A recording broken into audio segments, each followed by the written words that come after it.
আপনারা আপনার স্ত্রীদের সাথে যে ঘুমান, ছেলে সন্তানের সামনে ঘুমান, লজ্জা করে, কিন্তু ছেলের সামনে বেনামাজি থাকেন, লজ্জা করে না।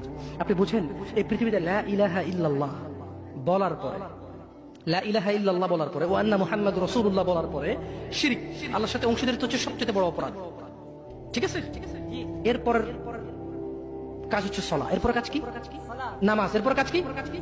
নামাজ। আপনি জানেন এই নামাজ না পড়লে মানুষ কাফের হয়ে যায়, অথচ মানুষ ন্যাংটা হয়ে হাঁটতে লজ্জা পায়, মানুষ প্রকাশ্যে মদ খেতে লজ্জা পায়, মানুষ প্রকাশ্যে দাঁড়িয়ে পেশাব করতে লজ্জা পায়, মানুষ প্রকাশ্যে প্রেমিকের সাথে কথা বলতে লজ্জা পায়, মানুষ বাপের সামনে সিগারেট খেতে লজ্জা পায়, মানুষ প্রকাশ্যে শুকরের মাংস খাবে না, মানুষ প্রকাশ্যে সিগারেট খায় না, মানুষ প্রকাশ্যে গাঁজা খায় না, মানুষ প্রকাশ্যে নাচে না, মহিলারা প্রকাশ্যে গোসল করতে লজ্জা পায়, পুরুষরা প্রকাশ্যে পায়খানা করতে লজ্জা পায়, কিন্তু কেউ এত জঘন্যতম অপরাধ যা না করলে কাফের হয়ে যায়।